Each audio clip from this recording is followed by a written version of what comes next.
Good morning.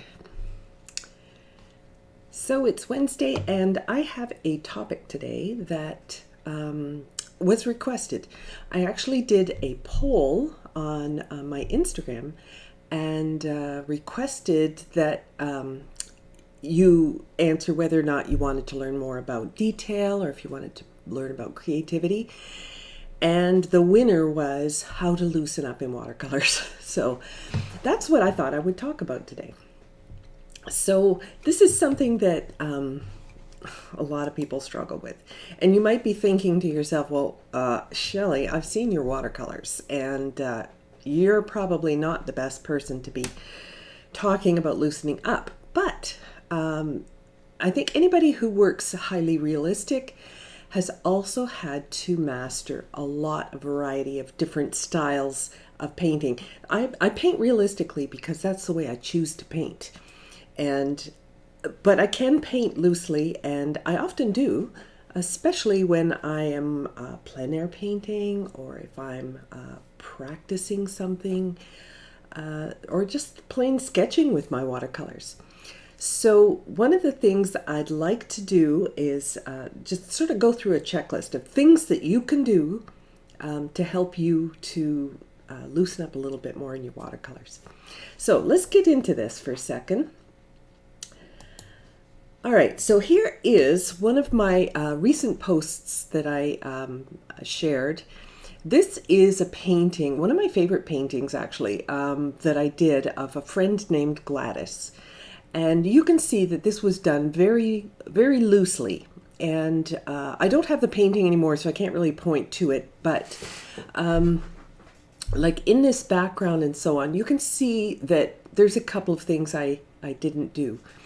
I didn't paint to the edges. I splashed around color. I let colors blend. I also didn't worry about, all those smooth edges on skin tones and things like that. There are many ways of painting, but if freshening up is something that you're really wanting to do, start to approach it differently. So I'm going to talk about, and you guys can get a pencil and paper if you want to here, but I'm going to put all this on the screen soon, and you can basically just do a screenshot. But the very first thing I want to talk about is your mindset. Okay, so your mindset is one of the most important things that is going to hold you up. So your mindset is that I want to control watercolor, and I can't seem to control it, so I go back and I fix it and I play with it.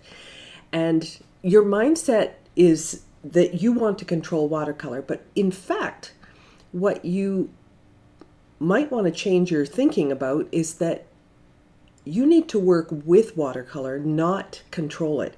So it's a compromise, right? So you need to know that watercolor flows.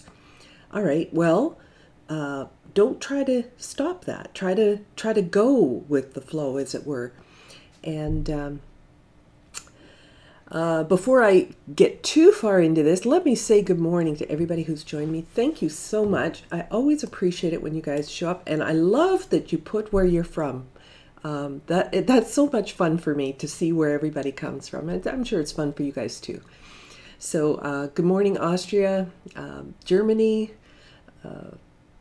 Oakville, Yuba City, California. So we have people from all over, and I know that there's a number of lurkers out there. Not everybody can see the chat. I don't even know why that happens, but some of you don't see the chat. And good morning to everybody who's here. All right, so the next thing on my list is to draw less. All right, so when I mean draw less, I mean don't draw every single detail. If you draw every detail, your tendency is to really tighten up and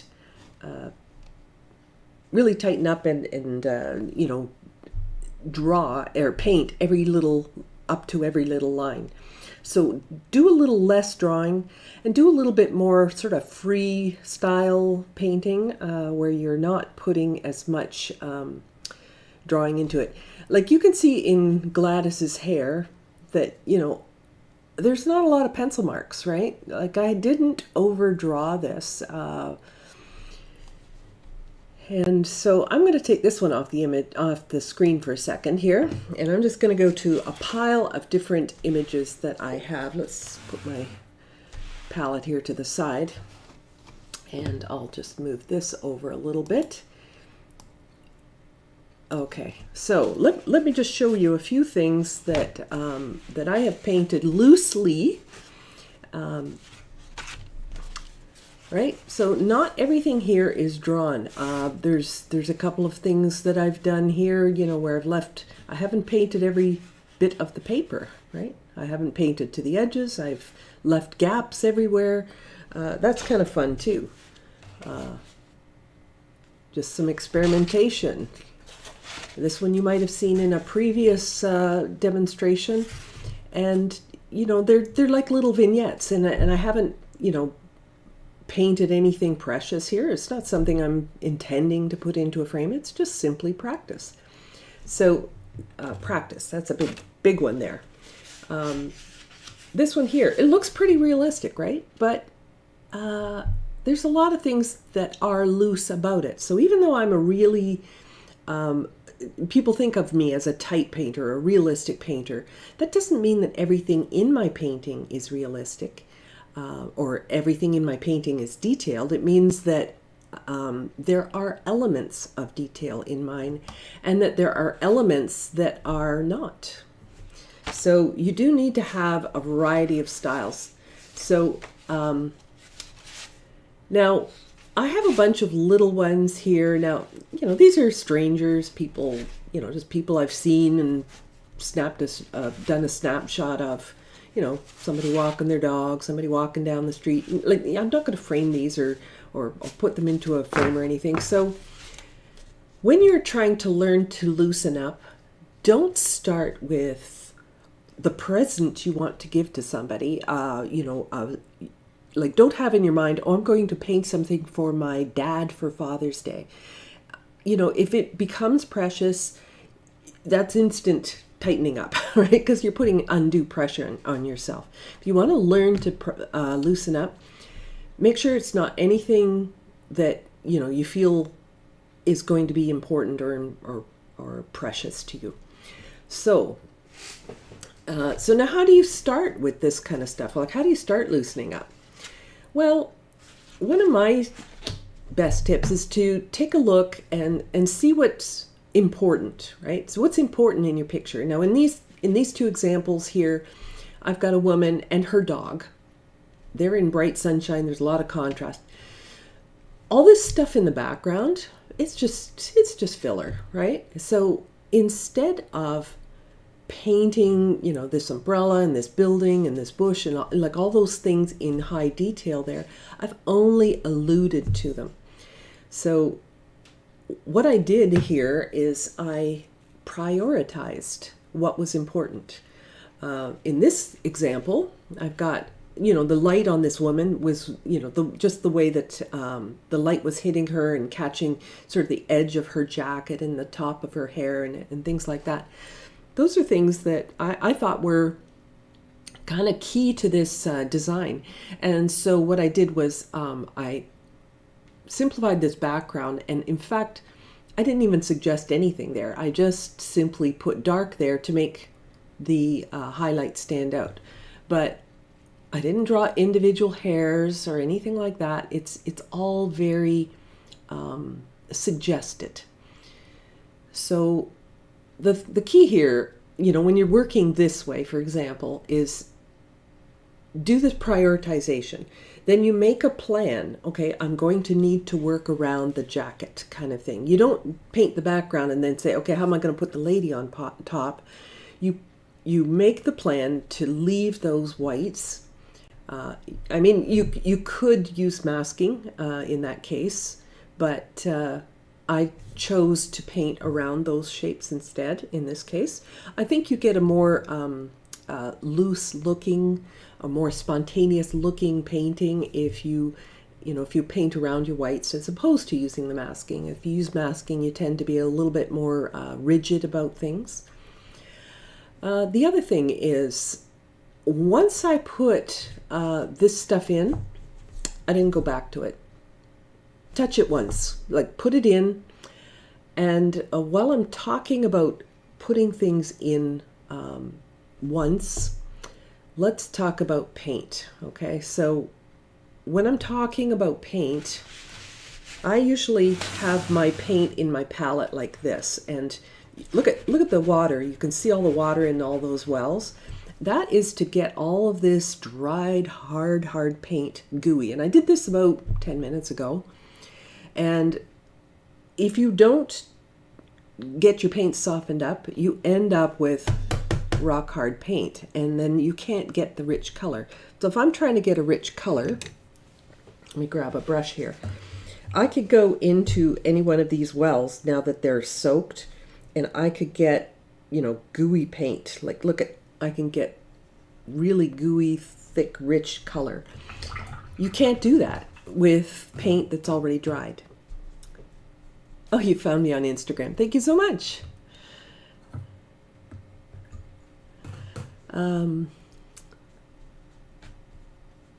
Oh, sorry, you're talking to each other. Okay, so you can find me on Instagram too. All right. Oh, thank you. All right, so getting your paint gooey, preparing it, like have a mix area. Pull the paint from the well into your mix area and get it nice and juicy. Paint with juicier paint. Let the paint mix and blend on the paper. So rather than mixing all your color here, I will let it blend on the paper. Now sometimes, well, let me just use this scrap of paper here. Sometimes what I will do is I will take my paint here and I will put one color here and one color there, and then I will do this sort of blend in between like this, right? And then I have this whole range of color that I can use, and I can do it that way, and I can grab any color I want. But let's say I want to have a just a gradation of color. I'm not going to paint anything in particular, but I am going to paint this in here, and then I'll grab the next color and I'll just keep painting. As long as these two colors are the same consistency, they will mix and mingle in between just nicely. If I have one that's wetter than the other, like let's get this pink really wet, and then I put this on here, and it's going to end up pushing back the drier yellow paint. Both are still pretty wet, so I may have to wait a moment. But if you wait too long and these two colors aren't the same consistency, they're not going to mix and mingle the way you want them to. So getting them the same consistency can help. But I can also take this color and drop it in and just watch it move like that. Look at how lovely that just sort of melts into that color. And if we do that, we can get some really interesting effects. We can even take water and do this. So I could take water and push away and actually deliberately make blossoms. Let me zoom in on this.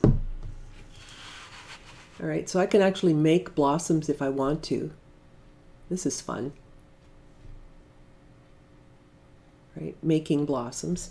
If everything's really wet, like this is pretty wet right now, I won't be able to make blossoms very well. Blossoms happen when the paper's sort of semi-dry. But this is called charging in. When you take the color and you put a color down and then you put another color into it, that's charging in color. So if you ever hear that term, that's what it means. Putting it in and letting it sort of melt organically together. Um,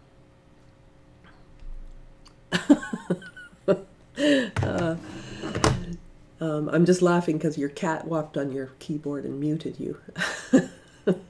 That happens. Well, that doesn't happen to me because I don't have a cat, but stuff like that happens to me all the time. All right, so this is starting to lose its shine a little bit. Let's drop a little bit more water in here and just see what happens. So what I'm doing right now is I am experimenting. And to loosen up in watercolor, experiment. See what watercolor can do. We kind of get into a kind of a routine with our watercolor, right? We get into a pattern of working one way. I encourage you to take your paints, experiment with them, see what they can do, but not on anything precious. Just take a scrap of paper and play. See what happens when you put, one color next to another color. Drop one color into another, and let's see what happens there. Where one paint is wet and the next paint is wet, and they touch, and it creates this type of thing. That is so fun in watercolor, and that's what's unique about watercolor. That's what makes watercolor so different than any other medium. So that's blending on the paper and charging in colors. Now, let's talk about things like lost edges. Okay, so let me find a good example of lost edges here. I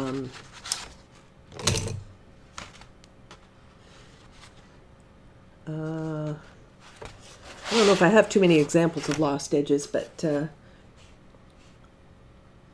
nope, not even here. I don't have as many lost edges as I thought, but lost edges would be things like, if you were painting somebody's hair, let's say you've got some hair here, and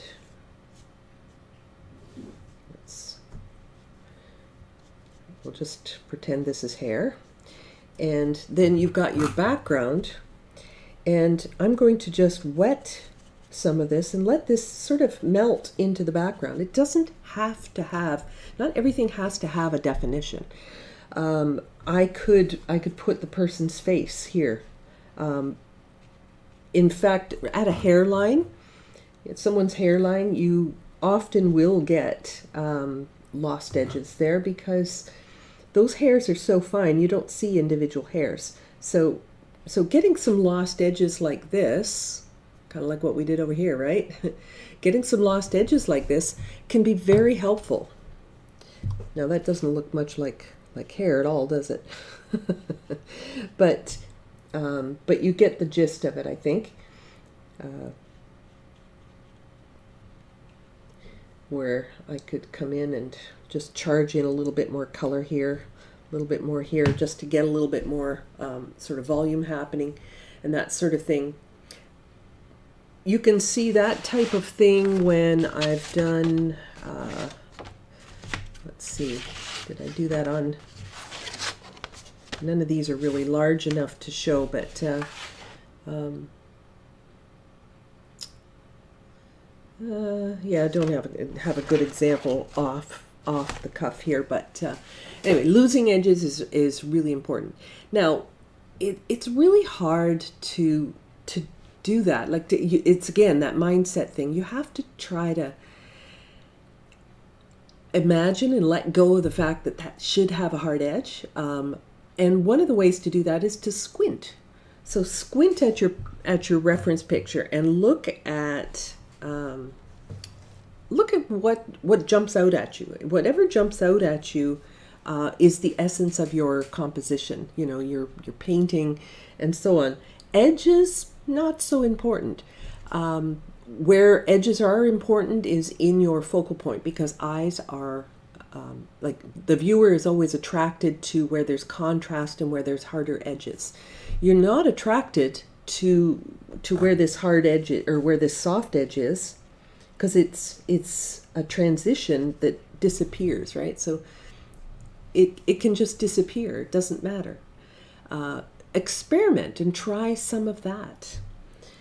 All right, here's another list for you. Now we can talk about, working a little more wet on wet. So wetting the paper. Wet the paper and allow things to melt on the paper. This one is a tough one for a lot of people because when you allow the paint to melt on the paper, you feel really out of control. So the key here is to take your paint not as wet as the paper. Let's blot this brush and wait for just the right moment to work. So if I want a little control, well, first of all, let's do it without any control. We'll just put wet paint on here and it'll just explode, right? I'll have no control. So if I blot my brush though, the belly part, right? If I blot this part of my brush and get up more on the tiptoe, I can actually paint lines into my wet color. Right? I can actually create shapes like that. And try anything you want here. Just paint anything in there that you'd like. Just see if you can work wet in wet and allow things to have softer edges. Softer edges is actually, it kind of sounds like a contradiction when I'm talking about loosening up, but somehow having a combination of loose edges and hard edges is more realistic than having more hard edges. I used to think that if I just put a little more detail in, if I put every hair in on this person, then it would look more realistic. And I found that it was doing quite the opposite. If I tried to make it a lot more detailed, like if I tried to do this, it looks so tight and contrived. But if I make things loose like this, it actually looks more real. And the reason for that is that the camera has the ability of putting everything in focus, but our own eyes do not. If you look, and you're all sitting in a room, right? You're all looking at your computer monitor or at your phone or whatever. Now, stay focused on your computer screen and focus on what is 3 feet behind that. You can't. You cannot look at both in focus at the same time. Our eyes don't work that way.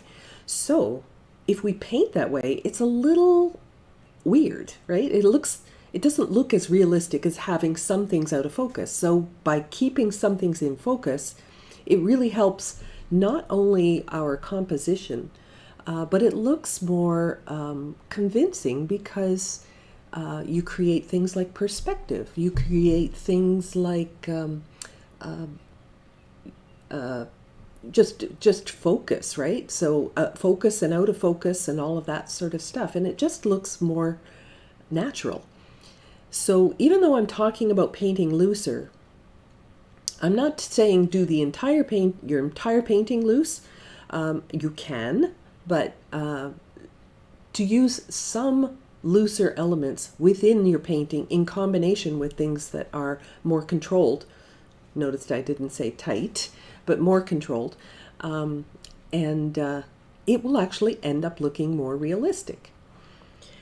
So both of these effects are lovely. This one was just, really juicy brush and it just went out of control. This one was a drier brush on a damp surface and it gave me just a little bit of control but sort of out of focus.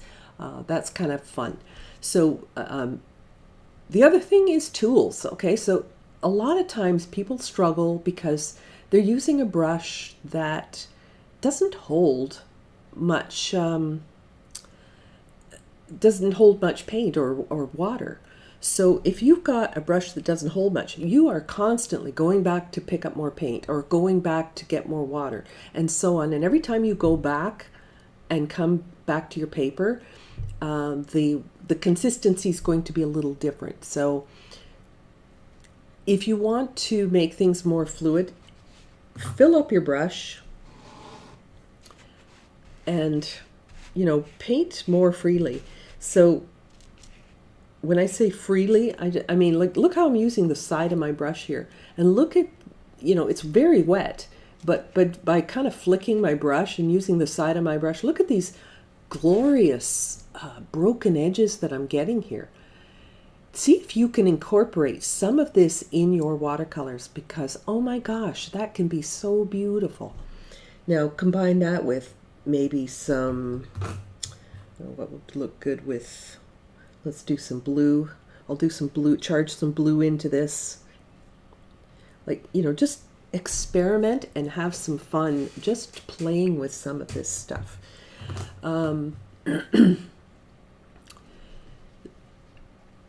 Use gravity. Okay, so let's say this is moving too far, or I want to keep this more at the bottom. So I'll just pick up my paper and I'm going to tip it, and this paint's going to flow down to the bottom. I'm going to use gravity instead of my brush. So if you want fresher watercolors, use gravity. Now, before I lay this back down again, what I might want to do is just drink up this extra puddle. So I'll just take my blotted brush, I'll take my brush here and blot it, and then I'll just drink this up, right? Okay, so now I can lay it down and it won't go back because there's not enough paint there anymore to keep pushing away. But look how, that already looks like a loose type of painting, right? So between this and this, and don't go in to fix something. I mean, that kind of sounds really obvious, right? Don't go in to fix something. But let's say you got some drops on your painting, where you didn't want it. Leave them there. Don't go in to fix it. You'll just make things worse. Part of watercolor is, part of the beauty, I should say, of watercolor is these occasional spontaneous things, like these broken edges, like these spatters, and so on. Embrace them. So you're not painting on anything that you're going to put in a frame, just for kicks. Just try to leave those things in your painting, just for once. Okay. So again, it's that mindset. Just kind of like stop yourself, and it's up to you. It's like kind of like going on a diet, right? It's easy to backslide, right? So you kind of have to stay focused on being loose. That sounds ridiculous, but it's true. You need to stay focused on breaking habits of going back in to fix stuff, going back in to add stuff. Now, adding stuff is fine, but let the first layer dry. In fact, sometimes blossoms can be a wonderful part of watercolor. So I had gone over here. Look what's happening here. This is so fun. I don't know if this will work now, but I'll try and make a blossom. This might be too dry now, but let's see if I can put some water drops in here and see if I can actually create some blossoms. I know if I get this wet enough, I can. There we go. I can make some blossoms on purpose. So see if you can make some blossoms on purpose. And sometimes blossoms can be just spattered on too. So if I take my brush and just flick, I can get little spatters that will give me these really interesting blossoms. So let me give you another example of if I can find it. Where did I put it?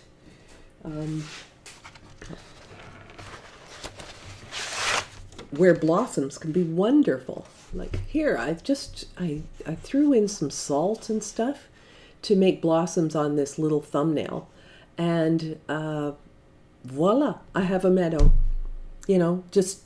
I can make things hard or I can make things simple. I could have come in with my brush and tediously painted in all of the little flowers, these little flowers in the foreground of this little thumbnail sketch.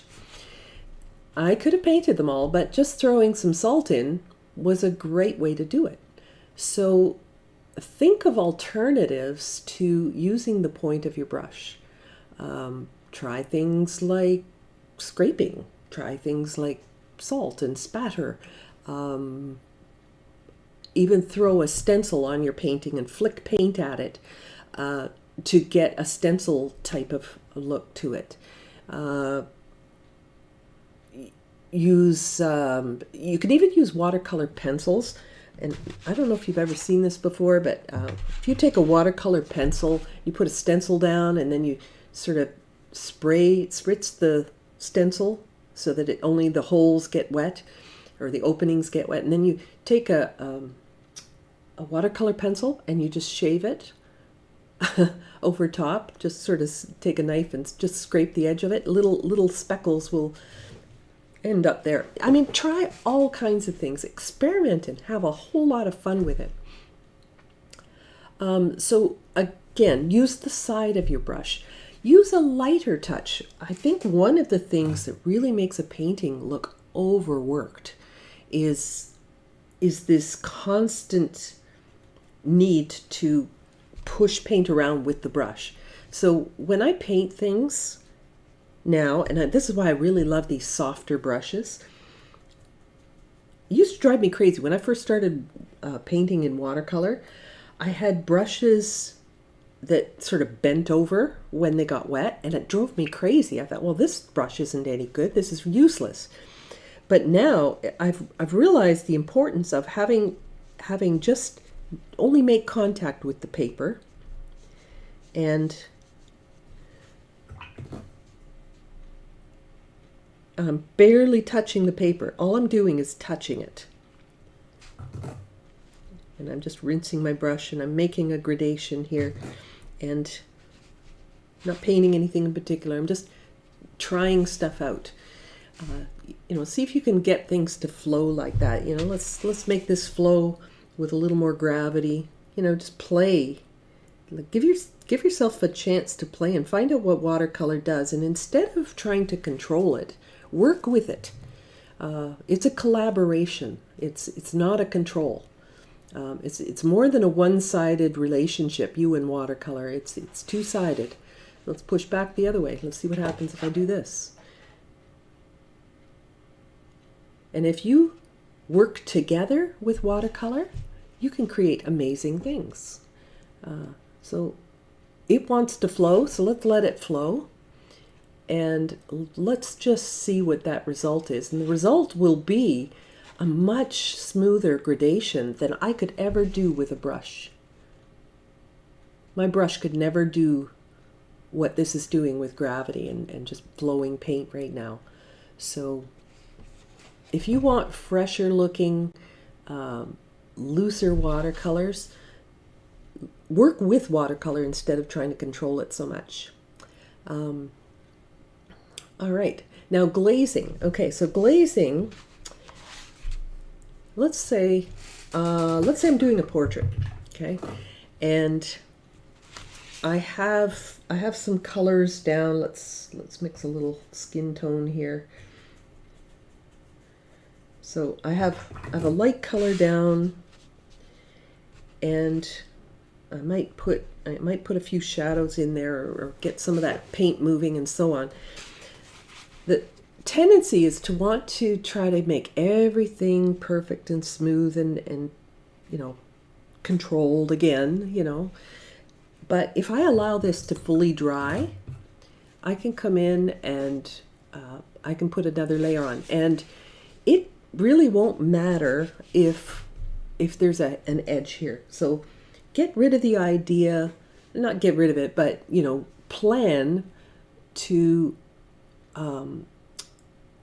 have the mindset of allowing things to overlap. There's a hard edge once in a while, doesn't matter.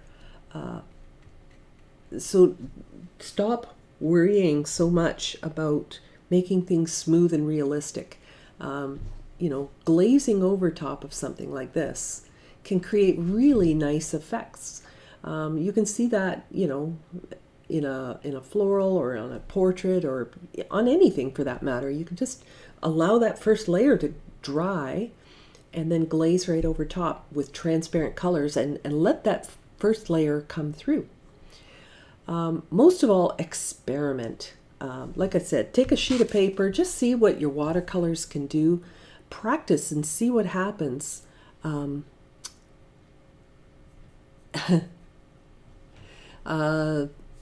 Should have been a question mark in the comment about background to show the wet and wet detail. I'm reading a comment here. Okay, so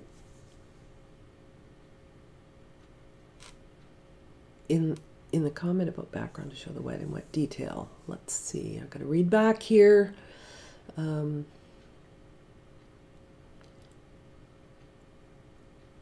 okay, yes, I see what you're saying. Yeah, in the case of this umbrella, you know, this painting with the umbrella, I mean, there were some things here, you can see lost edges here, like, you know, where it's just sort of melted in. Not everything has a crisp edge here. It's only suggested, right? I've only got just this umbrella. This was on dry. This was glazed in over top of a plain wash. Look at this door. This is a lost edge here. This door to this building, whatever it is, right? There's like a window, there's a door, and it just keeps going. It keeps going down into the shadows here, and the shadow goes up into the bush, and so on. And those are lost edges. This dog's foot runs right into its shadow. It's another lost edge. And you know what? These kinds of connections, where you connect one similar value to another value, is a tremendous way to help kind of unify your painting. It will allow your eye to flow better through. If I start putting hard edges here and I start defining that door, it's like a stop, right? As soon as it's like hitting a wall. I could have really defined the edge of that dog's foot, but instead I decided to connect it to the paw here. This back paw connects to the front paw. But you know what? Our brains figure it out. You really can't tell the dog's tail from her pant leg shadow, except that, you know, you see this little hint of a curve here and you see that little white tip. You know what it is. It all runs together.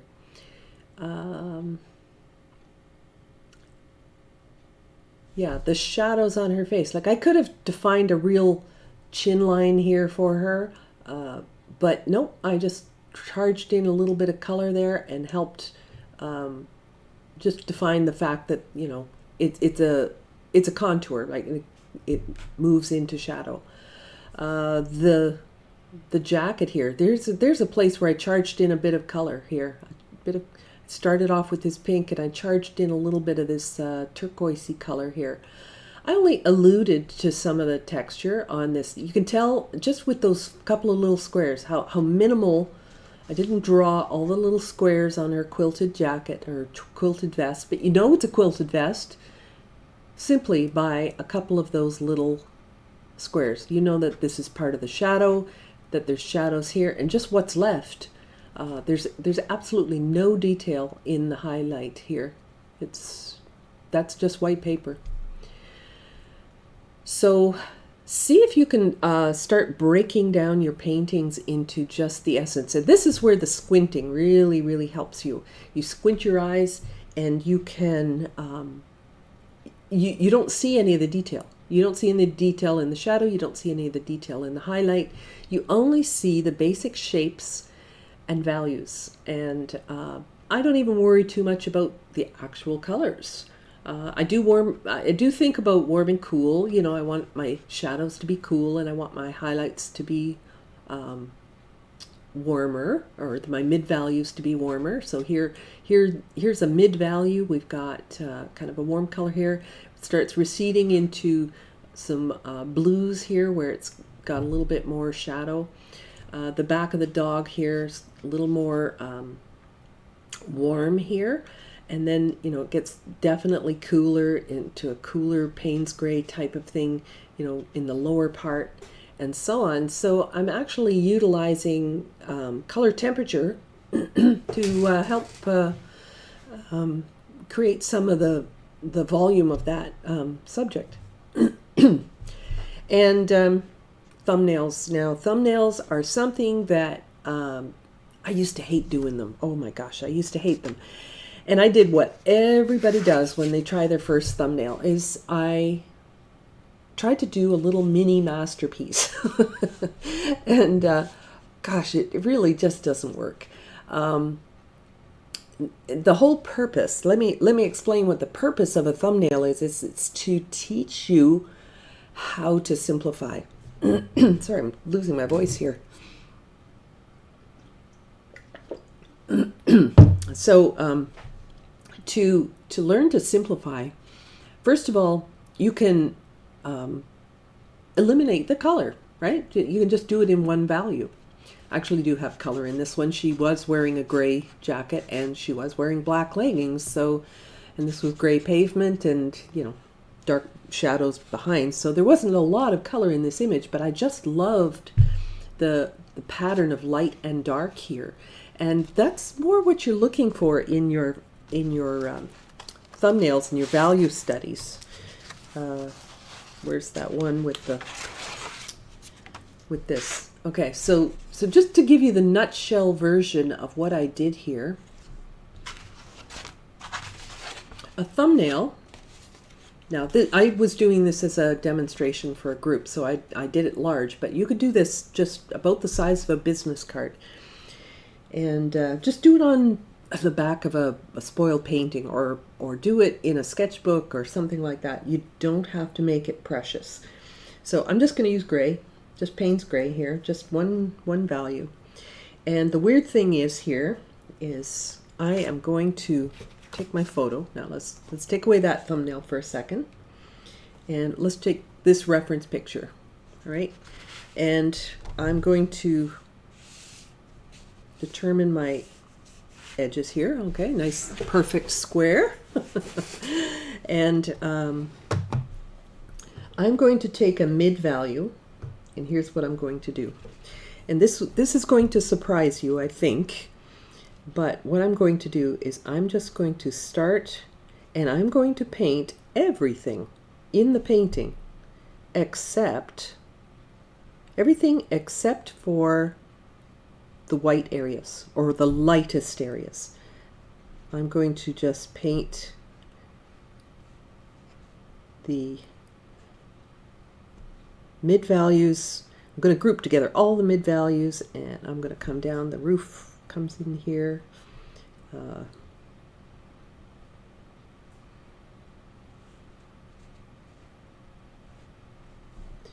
this is going to look like nothing. It's you're going to look at this and go, what is she smoking? She's lost it. But this will make sense in a minute, I hope. So I'm going to come over here, and I'm just going to leave the white side of the house, and everything else in this painting, everything else here is getting filled in. And that's what I have. Just right. That sure doesn't look like anything at all. But if I grab my dryer and I dry this really quickly, you'll see what I can do to this.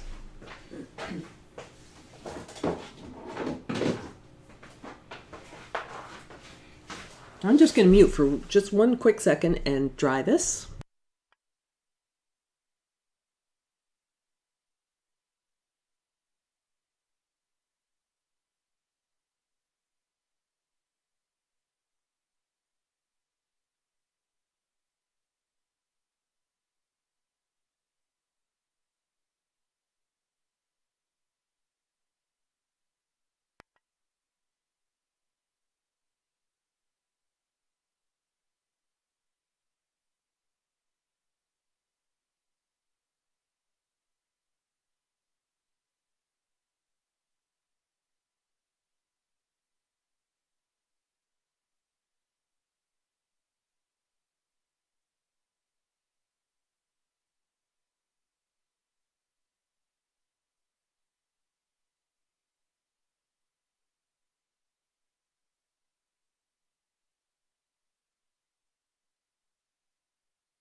Sorry, I'm talking away. You're right. You can't hear me. I just used a little bit of salt. I spattered a little bit in there using my fan brush. Sorry about that. I was muted and forgot to unmute. But I put some darks in here. So I put a mid-value in here originally, and then I put some dark little details in, some trees. Then I put some along the bottom, and I softened it. I threw some salt in, you know, a little bit of experimentation here. And I'm just playing with stuff. So I just came in and added in a bunch of salt and other stuff here just to try to create this meadow effect without actually painting all of the little flowers and things in here. So, you know, this is a thumbnail, and it's not meant to look like a perfect painting by any means. But if I squint my eyes, the things that I'm seeing are, you know, oh, the buildings and the flowers and stuff. Probably have my land a little bit light, so I might just darken that a little bit, but you know, I like this. You know, I like the simplicity of this. It's I've allowed the texture of the salt to do all the work for me. So learn to just use techniques to your advantage. Simplify. Doesn't have to be 1,000 steps to get to a nice painting. You can do something very effective with just a few little bits. Now I could come in and add a couple of little details that will really kind of push things a little bit more realistic, you know, finish things off. Now, painting loose does not mean no detail. It just means that you're not going to be as focused on detail, or you're going to loosen up the other things. So this is loosening up stuff. Let's put a little extra dark along the bottom of the eaves here. You know, little things like that, you can really get a little bit more realism, or faux realism, I guess, or suggestion. You feel that this is close to you, and that it recedes into the smaller houses behind, because usually the flowers aren't bigger than the houses. So you get this feeling of perspective and so on. I changed it a little bit. I put this house a little bit further down and so on, but I didn't do a drawing first either. If I had done a drawing, it would have been very simple. A box, and you know, the lighthouse tower and the horizon. That's probably all I would have drawn. I would have kept it very, very simple.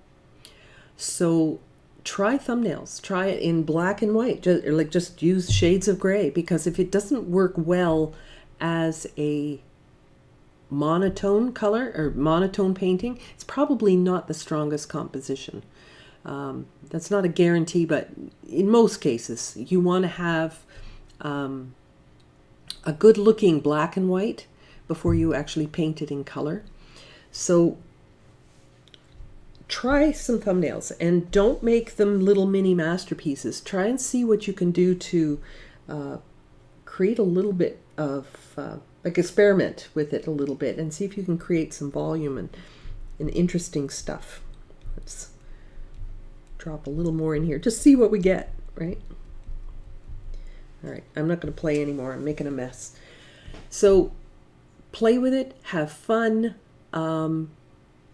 practice. You know what?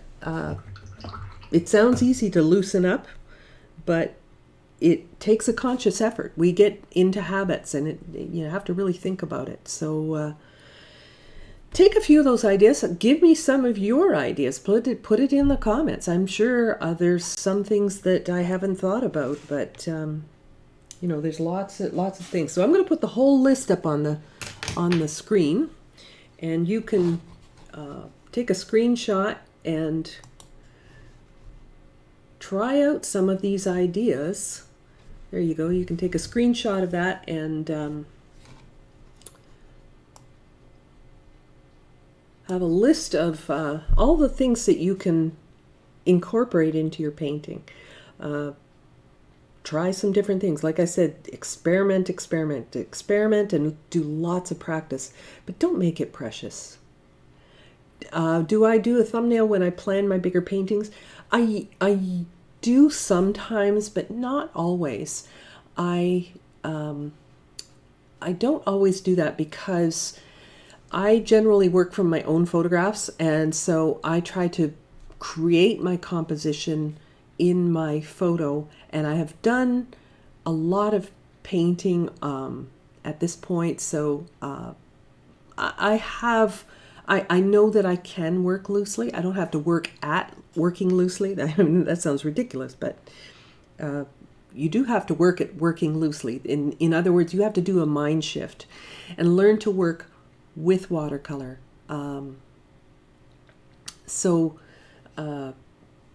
Yeah, work with it. Don't work against it. We try to control watercolor, and the more we try to control, the more out of control we get, and things get a little bit stiff.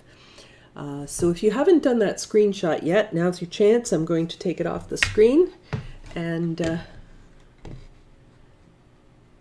5, 4, 3, 2, 1, and it's gone. All right, so I hope you had fun. Sorry I muted there for a bit, but yeah, if you enjoyed this lesson, make sure that you hit like or subscribe or something like that. That would be very helpful. And check out my my Zoom workshops that I have on Fridays. So I usually have I have a lot of past ones too, if you want to check those out as well. So lots to choose from. I get far more in depth into my painting process and that sort of thing. But in the meantime, do some painting, keep your brushes wet, try to loosen up. It's all good. Nothing's precious. So have a great week, everybody, and we will see you next week. Thanks for joining. Bye.